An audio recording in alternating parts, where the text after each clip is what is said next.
Welcome to the Amazing Car News Channel.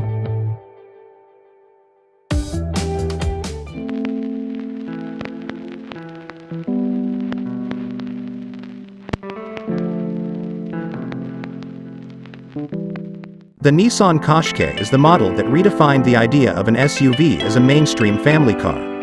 It came as the replacement for the unloved Almera hatchback, and buyers were quickly sold on the idea of a more elevated seating position and funky crossover styling. The fact it was built in the UK, at Nissan's Sunderland plant, further boosted its appeal with British customers. Now it's time for the third generation of Qashqai, but many rivals have long since caught up and the competition is more fierce than ever. Auto Express has had an early taste. So has the Nissan done enough to keep the Qashqai competitive? From the outside, there's the right sort of evolution, in that while you'll never mistake the MK3 version for its predecessor, it is still recognizable as a Qashqai. But for now at least, the new arrival seems to be offering only the basics when it comes to powertrains.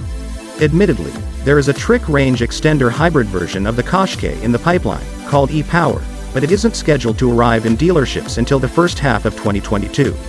In the meantime, there's neither a plug-in variant nor a pure electric edition.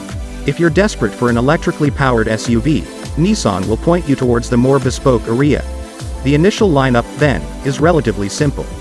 While the competition in this class, everything from the BMW X1 to the Hyundai Tucson and VW Tiguan, is offered with a wide spectrum of diesels, PHEVs and petrol engines with up to 300 bhp, the Qashqai gets by with a single 1.3-liter, 4-cylinder turbocharged petrol motor, producing either 138 bhp or 156 bhp. That's your lot. Before choosing which power output to go for, it's probably worth remembering that this Qashqai has grown a little, to 4.43 meters in length, in fact.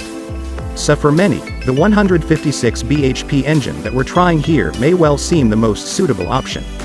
Indeed, with a weight of more than 1.6 tons, the new Qashqai 1.3 DIG-T is no lightweight in the form we're trying here, with 4-wheel drive and a CVT automatic transmission. You have to wonder whether those accustomed to torquey diesels might find it a little short of puff.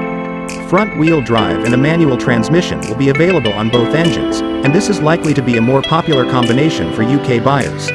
The 1.3-liter 4-cylinder turbo, as seen in various Renault and Mercedes models, produces maximum torque of 270 Nm between 1,800 revolutions per minute and 3,750 revolutions per minute.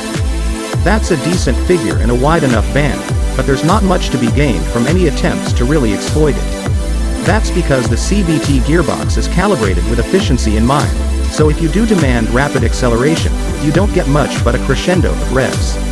The official figures are a top speed of 123 miles per hour and a 0 to 62 miles per hour sprint in just under 10 seconds. Our car probably felt a little slower than that. There is mild hybrid technology to help boost efficiency. It's a relatively less advanced system, based on 12V electrics instead of the more potent 48V tech that's becoming more widely available by the day. But you'll notice it cutting out the engine below speeds of 12 miles per hour, and boosting torque slightly when required.